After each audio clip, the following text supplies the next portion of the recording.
आज 5 जुलै. आजच्या दिवशी इतिहासात काय घडलं माहिती आहे का? 5 जुलै 1687 मध्ये सर आयझॅक न्यूटन यांनी फिलॉसॉफी नॅचरलिस प्रिन्सिपिया मॅथमॅटिका हे पुस्तक प्रकाशित केले. त्यात त्यांनी गतीचे 3 नियम आणि सार्वत्रिक गुरुत्वाकर्षणाचा सिद्धांत मांडला, ज्यामुळे आधुनिक भौतिकशास्त्राची पायाभरणी झाली. व्हेनेझुएलाने 5 जुलै 1811 रोजी स्पेनपासून स्वातंत्र्य जाहीर केले. ही घोषणा कराकास येथे झालेल्या राष्ट्रीय काँग्रेसने केली. त्यामुळे व्हेनेझुएला स्पॅनिश वसाहतवादी राजवटीपासून स्वतंत्र होण्याचा निर्णय घेणाऱ्या लॅटिन अमेरिकेतील पहिल्या देशांपैकी एक ठरला. अल्जेरियाला फ्रान्सपासून 5 जुलै 1962 रोजी स्वातंत्र्य मिळाले.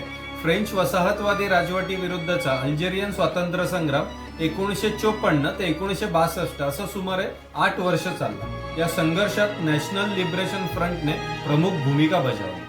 ऑर्थर ॲश यांनी 5 जुलै 1975 रोजी विम्बल्डन पुरुष एकेरीचे विजेतेपद जिंकले.